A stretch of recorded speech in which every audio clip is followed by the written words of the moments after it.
এই ভিডিওটি investing purpose এবং অবশ্যই লং টার্ম ইনভেস্টরদের জন্য। তো এই ভিডিওতে কতগুলো স্টক নিয়ে কথা বলা হবে, যে স্টকগুলো কিন্তু বড় সড়ো কারেকশনে রয়েছে এবং প্রত্যেকটি কোয়ালিটি স্টক। এদের বিজনেস, যে সেক্টরে যে বিজনেস করে সেক্ষেত্রে বলতে গেলে একেবারে প্রথম সারি কোম্পানি। তো এই যে কারেকশনগুলো, সেগুলো কিন্তু লং টার্মের যারা ইনভেস্টর তাদের জন্য সুযোগ হয়ে দাঁড়াতে পারে। আর এগুলো মানে যে কোম্পানি যতই ভালো হোক না কেন, কারেকশন তো আসবেই। আর এই কারেকশনগুলোকেই কিন্তু কাজে লাগায় যে প্রো ইনভেস্টরগুলো রয়েছে, যারা অভিজ্ঞ রয়েছে, তারা কিন্তু এর অপেক্ষাই থাকে। তো বর্তমানে আরও কিন্তু এগুলোতে ডিপ যদি আসে, সেটা কিন্তু আরও বড় সুযোগ হতে পারে, কারণ সামনেই কিন্তু ইলেকশন রয়েছে। এটা কিন্তু দেশের মধ্যে বড় একটা ইভেন্ট। এ সময় কিন্তু মার্কেট ভোলাটিলিটি দেখায়। তো এক্ষেত্রে বড় যদি ডিপ আসে, সেক্ষেত্রে এগুলোর কারেকশন যদি আরও বড় হয়, সেগুলো কিন্তু অবশ্যই সুযোগের অপেক্ষায় থাকা উচিত। তো এই স্টকগুলো যদি দেখেন, এদের যে কারেকশনগুলো, এগুলোর যে খুব যে ব্যবসায় ক্ষতিগ্রস্ত হয়েছে বা খুব খারাপ অবস্থায় এদের ইন্টারনাল কোনো বড় সমস্যা হয়েছে সেজন্য এই কারেকশন, সেটা না কিন্তু। তো এগুলো বলতে গেলে একটা স্বাভাবিক ব্যাপার থাকে মার্কেটে, কিন্তু এভাবেই যে স্টকগুলো চলে, আপ ডাউন করতে করতেই কিন্তু উপরের দিকে ওঠে। তো এই ডাউনগুলোকেই কিন্তু কাজে লাগায় যে ভ্যালু ইনভেস্টাররা, বড় ইনভেস্টাররা। তো এক্ষেত্রে এই স্টকগুলো পরিচয় নিয়ে এই ভিডিওটি। তো চলুন দেখে নিই সেই স্টকগুলো যেগুলো বড় বড় কারেকশনে রয়েছে, কিন্তু প্রত্যেকটি কিন্তু স্ট্রং, শক্তিশালী, ফান্ডামেন্টালি স্ট্রং কোয়ালিটি স্টক। এদের বিজনেস খুব শক্তিশালী রয়েছে। তো প্রথম যে কোম্পানি, সেটা এনভিএসপি সেক্টরে 1 নম্বর কোম্পানি বাজাজ ফিনান্স লিমিটেড। তো যেটা দেখুন বহুত দিন ধরে কিন্তু একটা কনসলিডেশন ফেজের মধ্যে দিয়ে যাচ্ছে। এখনও যদি দেখেন, অল টাইম হাই থেকে প্রায় 20% কাছাকাছি কারেকশনে রয়েছে। এটা গত 6 মাসে দেখুন নেগেটিভে রয়েছে। গত 1 বছরে মাত্র 16% মতো রিটার্ন দিয়েছে। গত 5 বছরে এতটা কনসলিডেশন বা কারেকশন স্টেজে থাকার পরও 128% মতো রিটার্ন দিয়েছে।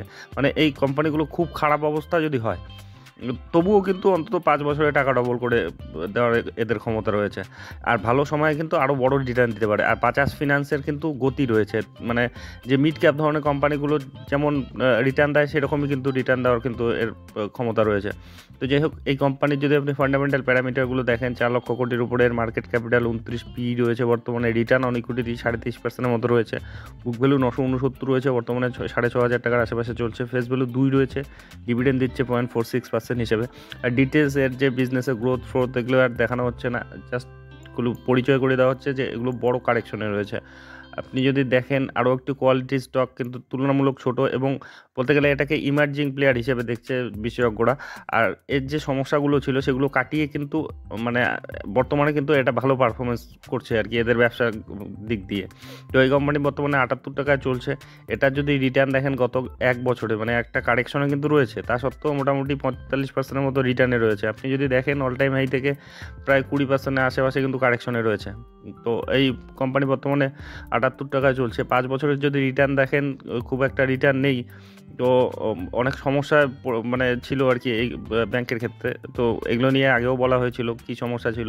তো যাই হোক, এই কোম্পানির যদি আপনি এর যে ফান্ডামেন্টাল প্যারামিটারগুলো দেখেন, এর মার্কেট ক্যাপিটাল 55,000 কোটির উপরে রয়েছে, প্রাইস আর্নিং রেশিও কিন্তু ঠিকঠাকই রয়েছে, 18.4 রয়েছে, রিটার্ন অন ইকুইটি 10%-এর উপরে রয়েছে, বুক ভ্যালু 39-এর মতো রয়েছে, বর্তমানে 78 টাকার চলছে, ফেস ভ্যালু 10 রয়েছে, ডিভিডেন্ড আপাতত দিচ্ছে না। তো এরপরের যেটা কোম্পানি, সেটা ব্যাংকিং সেক্টরের 1 নাম্বার কোম্পানি এইচডিএফসি ব্যাংক, যেটা কিন্তু বড় ডিপে রয়েছে বর্তমানে।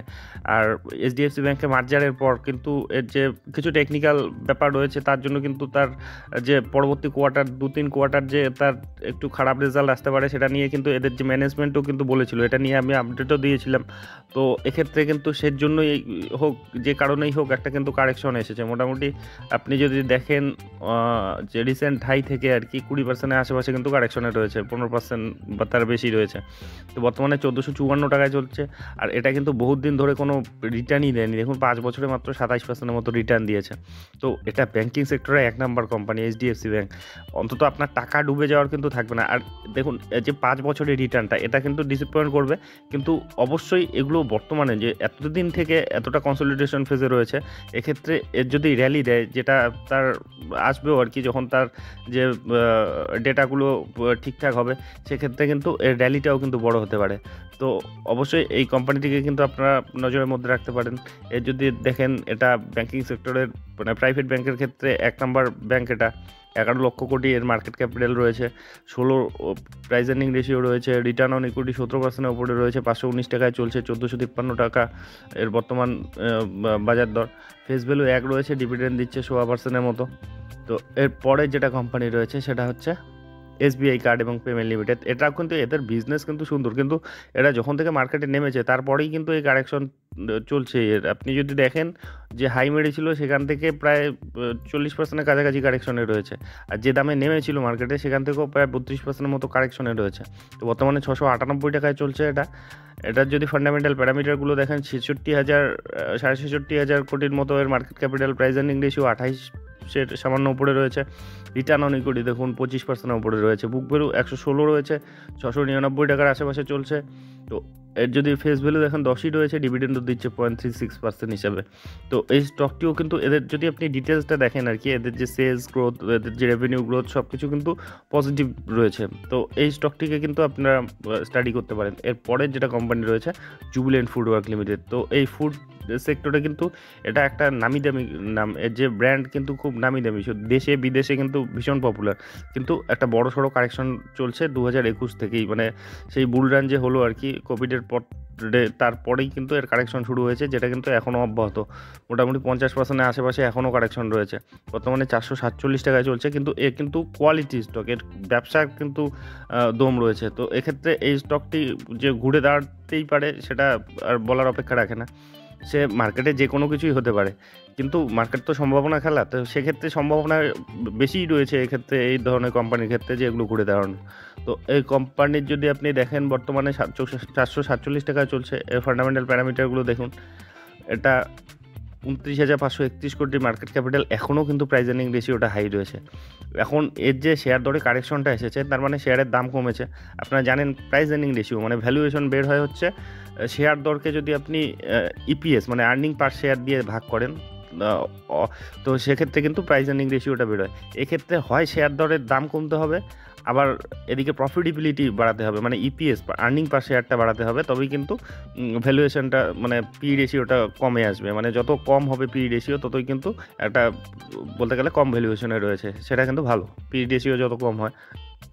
তো যাই হোক, এই কোম্পানির যে কারেকশন এসেছে সেটা ঠিক রয়েছে, কিন্তু প্রফিটেবিলিটি এখন একটু কমে গিয়েছে। তো এটার জন্য কিছুটা ইনফ্লেশন, যে ইকোনমিক স্লোডাউন ছিল সেগুলো দায়ী ছিল। এখন দেখা যাক পরবর্তী কোয়ার্টারগুলিতে কেমন ফিনান্সিয়াল রেজাল্টে ইমপ্রুভমেন্ট আসে কিনা, সেটা দেখলেই বোঝা যাবে। আর যদি আসে আর কি, এ ব্যাপারে দেখবেন একে ধরা ছোঁয়ার বাইরে মানে হু হু করে দৌড়বে এটা। তো অবশ্যই এর যে ফিনান্সিয়াল রেজাল্টগুলোতে কিন্তু নজর রাখবেন। তো এর যদি আপনি দেখেন বুক ভ্যালু রয়েছে 31 রয়েছে, রিটার্ন অন ইকুইটি 18%-এর উপরে রয়েছে, 448 টাকায় বর্তমানে চলছে। ফেস ভ্যালু 2 রয়েছে, ডিভিডেন্ডও দিচ্ছে 0.27% হিসাবে। তো এরপরে যেটা কোম্পানি রয়েছে মার্কেটে একেবারেই নতুন, টাটা টেকনোলজি লিমিটেড। তো এটা কিন্তু নামার আগেই মার্কেটে মানে এটার যে লিস্টিং গেইন সেটাই কিন্তু বড় সড়ো হয়ে গিয়েছিল, প্রায় 100%-এর উপরে গিয়েছিল। কত মোটামুটি 150%-এর কাছাকাছি রিটার্ন দিয়েছিল। কিন্তু তারপরে আর কি এত বড় রিটার্ন মানে লিস্টিং গেইন পাওয়ার পর কিন্তু অনেকে প্রফিট বুকিং করেই, এবং করাটাই স্বাভাবিক। আপনি যদি দেখেন যে দামে নেমেছিল সেখান থেকে 20%-এর মতো ডাউন রেট চলছে বর্তমানে। তো 20%-এর মতো, 20%-এর মতো কারেকশনে চলছে। তো এটার আরও ডিপ আসতে পারে, সেটা বড় কথা নাই, কিন্তু এর বিজনেস স্ট্রং রয়েছে। আপনি যদি এর বিজনেস দেখেন, বিজনেস দেখলেই বুঝতে পারবেন।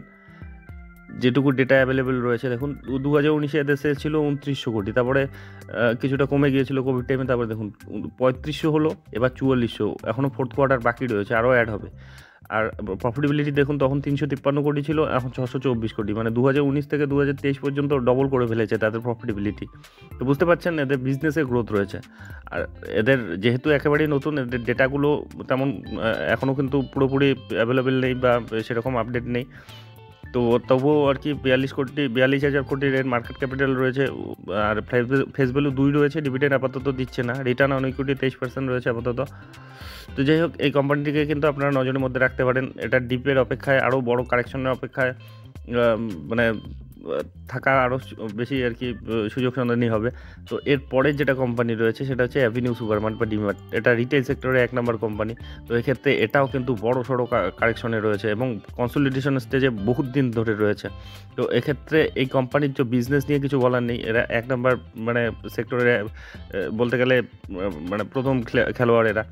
তো এক্ষেত্রে এর যে ঘুরে দাঁড়ানোটার সময় অপেক্ষা।